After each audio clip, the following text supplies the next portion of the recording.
Hi, I'm Sarah Noble, your host for the Modern Day Intuitive Podcast. For over 25 years, I've been on a spiritual journey, searching, learning, expanding, and growing. I've traveled the world, led by my heart, on a quest to know myself so that I can support others. This podcast was created from my deep desire to help you connect with your intuition and to inspire you to create a life where the impossible becomes possible and you live into your sacred dreams and desires. Thanks for being here and enjoy the show. Hello, my loves. Welcome to the show today. Thanks for being here. I love having you. Love just being in this energy of the new year, even though it's already February. Crazy. Time is so slippery these days. It really just is easier for us to see how time is more cyclical and how this structure of linear time that we have created is very helpful and yet is not the true interpretation of time. So just going to drop that little nugget in there for you, and you can make some medicine with it however you would love. And diving into our call, Dauna is here today, and she has some big changes coming up in her life, including a move. And she's feeling stuck and doesn't really understand why or what's happening, why she's afraid, what's coming up. So this reading takes us on a journey about how your old and tender wounds drive your current day actions and create your reality. We talk about the thing that will take you the furthest in life is your ability to be with yourself deeply and know who you truly are. This is really the gift, and it's from this beingness that we see so much, right? And that our life unfolds in the way that we want, and our reality is created because we bring the meaning to life. We talk about how no time is wasted, that you are always exactly where you need to be. We look at how running towards the places where you hurt is the very thing you need to get to the places you want to go. And something that we talk about a lot on this podcast, right, is being more in devotion to the path of your heart than to your fear. So, my loves, enjoy this beautiful reading. It's full of a lot of metaphor and imagery and just a really beautiful expression of how our intuition works. And I hope that you see something new in yourself and your abilities. I love you. Hi, Dauna. Welcome to the podcast. How can I help you today? Hi. My question for you is, I know that the major shift in my life is coming, and I guess I'm looking for a little direction as to where that's going and how that might play out, because I know I want to say almost a major upheaval, but I know it's going to be good. I would like some parameters, I guess, and direction. Yeah, thank you. As you're talking, there's an image dropping in of a race car, and the focus of the image is the tires. And on race cars, there tend to be those really high performance tires. But these high performance tires also have a tendency to really wear down really quickly. And what the image is doing is it's showing this really cool race car, but you have these really thick, sturdy truck tires on it. So how I'm reading this is like there's this really sporty, energetic, sleek, luxurious, sort of fast-moving vehicle, but the tires of this need to be really durable. So for you, like seeing you as this car, and then the practices that you're involving in your life and the way that you're supporting yourself really needs to be tightened up and rugged, and make sure that you're like giving yourself the ability to move through the terrain that's ahead of you as you're in this fast moving vehicle, right? Like it feels like there's speed to it. So as I share all that, what do you notice? What comes up for you? How does that land? Well, the fast car makes sense because I feel like the changes are going to, once they start taking hold, they're going to be quick. And right now, everything in my life is kind of stuck. December and January has been kind of a stuck month, but I know change is coming and I know when it arrives, it's going to be rapid. So that makes sense. And the stability of the tires makes sense too, because you have to have that good traction and be able to navigate. And you have to be sure of yourself and have that support. So you have to be secure, like you said, because otherwise a race car, those tires burn out and I can't burn myself out in this transition. Yeah. And as you're talking, I feel the energy flowing up through my root chakra, up through my central channel. And this idea that there is a lot of power and support available to you, and that it needs to be a focus for you. How grounded are you, connected to your earthly existence, your body, those sorts of things? I'm pretty connected at most times, but I do get a lot of intuitive hits and I don't always sleep well because I'm always getting information. So I'm connected. I understand the mundane, but I do live in the off world a little bit. Yeah, it feels important for you as you get into this fast car that, like, they're showing me scales and this idea of balancing your earthly existence with the amount of time that you spend going up. It is something for intuitives, for healers, for those of us that are in this spiritual realm, that we spend so much time in the higher vibrational, informational part of the frequencies and dimensions. And yet, because we are here on earth in a body, we have to nurture our body. We have to be equally living in that space to provide a place for that information to be able to flow through. Very true. And I mean, there's another reason why I am also a little bit on the dreamer side too, is because I'm a writer. So that's a whole other avenue of being disconnected, but being connected. Where do you want to take this? What do you mean exactly? Well, how can I support you from here? So, this information has come in about being connected. You're in this journey moving forward. What do you want to do with this information? How can I serve you, support you with what you want? So we're in a car and we're moving, but does that mean we are moving into a different lane, a faster lane of life? Or does that mean I need to find this balance and not get sucked away in this whole change? So, staying inside this metaphor of imagery is what they're doing. They're showing you at like the starting lineup and you're spinning your tires. And there's this sense of waiting, right, for the gate to go up, like you're ready to charge forward.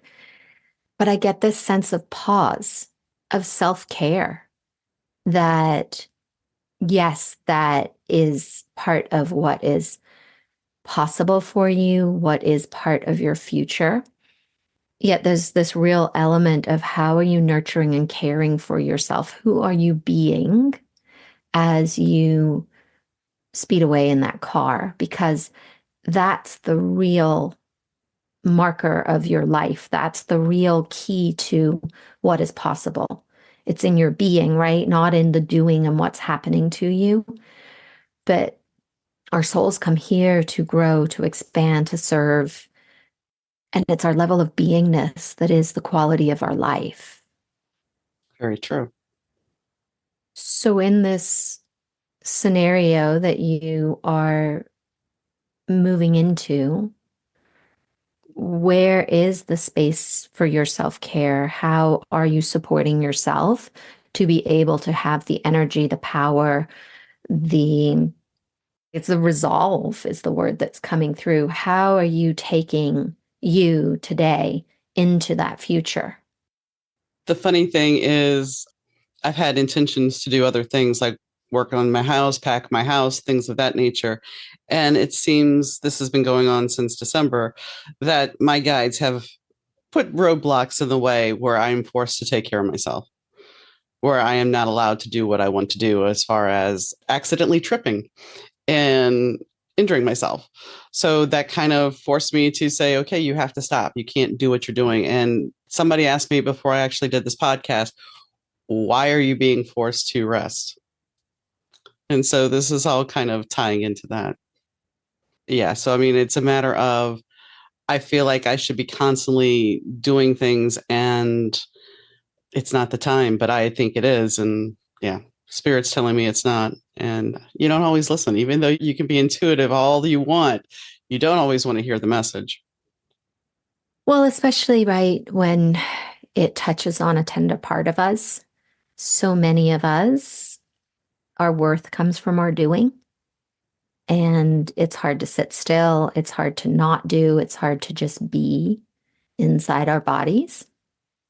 And yet, I found that that's actually the pathway, that's the portal, that is the thing that takes us where we want to go, is our ability to be with ourselves and deeply, deeply know who we are.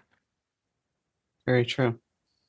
Because we never really want to face that shadow side of us. We never really want to face the warts and all. We just want to be who we should be, who society has made us be, or thinks that we should be. So, what are those points in you that push you to do so much? Because I know that this change is coming and that my time is limited to where I'm living right now. And it's like I've wasted 4 years after my husband passed of not doing what I need to do. So now it's like destination procrastination has arrived and I need to get past that because that's how I've done a little and I haven't done enough. And now I see this as just my fear rising up of I need to get this taken care of. And it goes back to an old trauma from when I was a kid because the parents got divorced. And when they were divorced, everything of mine was packed away. And I only had a little space to pull out stuff. And what happened there, my desk at school became my haven for my personal things. And one day, my mom, because I was acting out, my mom took me to my therapist and I came home or we came back to school and the teacher had lined up herself and all the kids to the trash can and was throwing my shit out. Excuse my language. Sorry. Okay, we're real here. Throwing my stuff out. And it was humiliating. It was embarrassing. And this was the only place I really had. And at the end of the year, she picked out everybody's flaws and gave us half of a jackass trophy with our flaw. And she told me, she's like, I don't know whether to give you sloppy or messy. And that wound, because that was at the time, everything in my life, I went from this very idyllic childhood to total chaos. And I think that wound, no matter how I've tried to heal it, is not fully healed. And I feel myself doing this all over again because the house I have to get through, I have to clean up this house. And there's so much here for me to go through that's from my husband's family because his parents died before he did.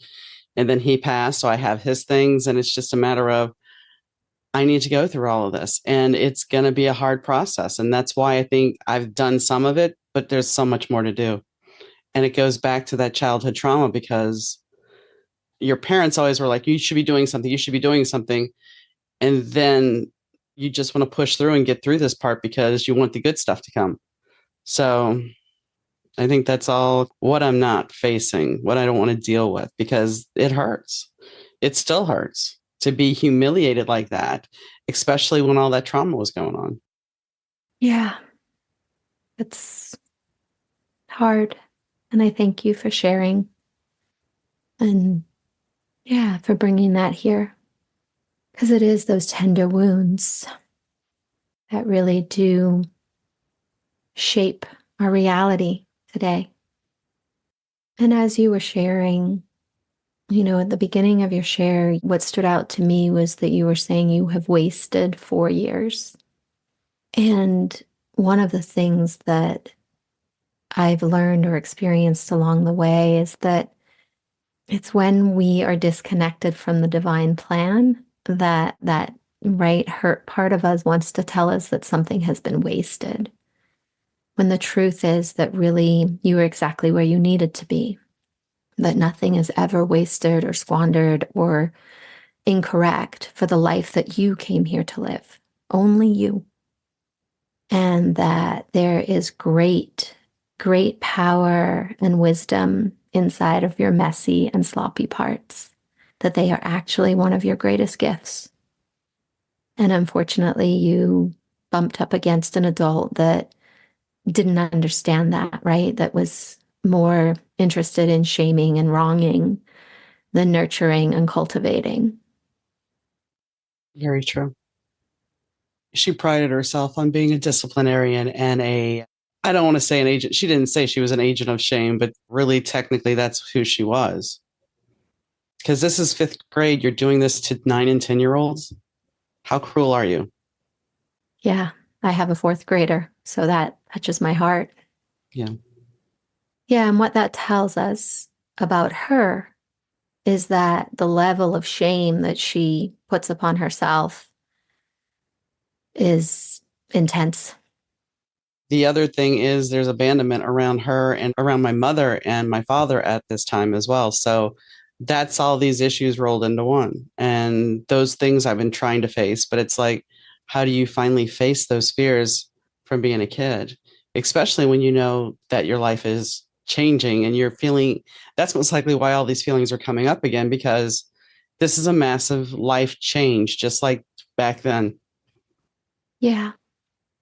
And the way I view these places, these portals that we arrive at in our life, is they are actually the very thing that we need to take our life to where we want it. So the thing that's stopping you from moving forward in that car is your fear of looking at these things. And yet these things are the very things that you need. They're the things to pack in your bags and take with you. They're not the things to leave behind because they hold all the wisdom of who you are and why you came here. And the more you wish them away, the harder it's going to be. And I know that it's scary. And I know it takes a lot of courage. And I also know that once you turn to face these parts at a deeper way, because you've already looked at them, you've already done a lot of work, but it's getting into these nuanced places, into really deep into them, and learning to be with them differently, learning to really harness these parts of yourself. They're wise, they're capable, they want to help you, and they can help you. Yes, they can. It's just a matter of getting past that 4-letter word. Or just including it, right? Like there's so much that says you have to get past your fear, you have to make it go away, and all the wronging, right? It's still wronging, like you're making your fear wrong. It's like, well, what if your fear was right? What if it's actually trying to get you to see something that you've been avoiding? What if it's here to bring you closer to everything that you want? What if that fear is your friend? True. We're not taught to look at fear as being your friend. Same thing with worry. I mean, worry and fear go hand in hand, but we don't look at those things as something that is beneficial. We're taught to believe they're bad. And sometimes fear is healthy because it keeps you grounded. It's not allowing you to make that bad decision, but it can also be bad if it holds you back. So once again, we're talking balance. Yeah. The way I like to think of it is it's getting really intimate with it, right? Like it's not good or bad. It's just here. And what are we going to do with it? And are you going to be more devoted to avoiding your fear or more devoted to the path of your heart? And the more that you learn to understand your fear, you'll understand yourself more, you'll understand your patterns more, your conditioning, all the limitations that you live inside of. The closer you bring them, the more freedom you can find from them because you intimately know them and understand them. And then you know what to do when they show up because they're not strangers to you. So that's clarity. It is clarity because, I mean, I've not looked at this move as being that 9-year-old kid. But the truth of the matter is, there's a lot of that feeling in this move. Because one question that keeps being asked of me is, where are you going? Because I've always managed to land where I needed to land. But the truth of the matter is that little kid couldn't answer that question either, because it wasn't up to her. It was up to mom. Yeah, and that's the big difference now is that no one else is in charge. The teacher's not in charge. Your mom's not in charge. You're in charge. And what I find infinitely helpful is when we remind our younger selves of that we cradle them close on our lap, stroke their hair, kiss their forehead, whatever nurturing she needs. And you let her know, hey, that teacher, not so great. Your mom, we love her, and maybe she could have made better choices. But you know what? I'm in charge now. I've got you. I'm never going to let any of that happen to you again. It's okay. I know what I'm doing and I've got you. And the funny thing about all of this is I've made moves across the country and had less fear than I do right now. So the little girl is just kicking and screaming at this point. She's ready to do it differently, obviously, right? Yeah, obviously. She's like, hi. Remember me? Yeah. I'm back. Yeah. Well, the beauty of that is that it's because she's ready to be healed. And now you have this incredible opportunity to shift so much, right? Like you're coming in sort of thinking that this shift is external.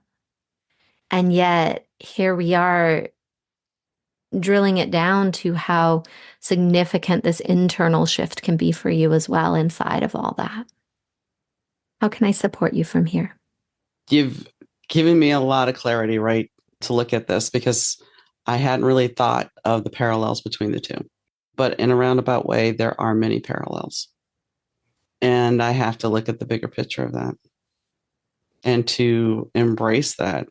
Because, yeah, maybe that is why I'm being forced to not do anything, forced to just sit with it and sit with what I don't want, to sit with the flaws. And I'm not trying to be negative, but it's like all of a sudden things started shutting down. And yes, we have a transit going on that's major, but it's just like, I almost feel like I'm being shown, you don't want to keep living your life like this, and you need to face this and heal that part of you. So when you make that transition, you're not in the same place. So I get it. Yeah, because otherwise that little girl is just going to recreate your future instead of you. Mm-hmm.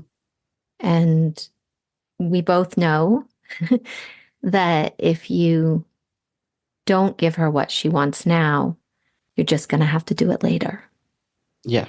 And that's not going to be easy. So it sounds like Spirit's giving you opportunity to be with her. mm-hmm. And so now is obviously the divine timing. Yep. I would agree. What are you taking away from our call today? Taking away that I have to face that issue of I have to heal the little girl and help her work through feeling abandoned and feeling that things are going to be bad, and that you can move past where you're at, that necessarily the material things that you have in your life, you don't have to hang on so tightly if they still don't bring you happiness. Yes, they were part of your marker, part of your past, but that doesn't mean you have to take them with you on this journey. Only take what you need and get rid of the rest and face who you are and accept who you are. And it's okay to be scared.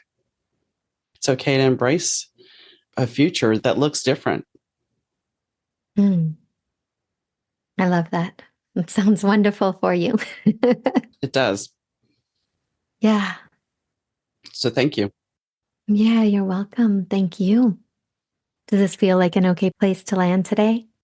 It does. Thank you for being here today and making your personal and spiritual growth a priority in your life. To learn more about connecting with your dreams and your intuition so that you can create a life full of possibilities, visit me at www.sarahnoble.com and see how we can create magic together. A big thank you from my heart to yours for making the planet a better place for us all.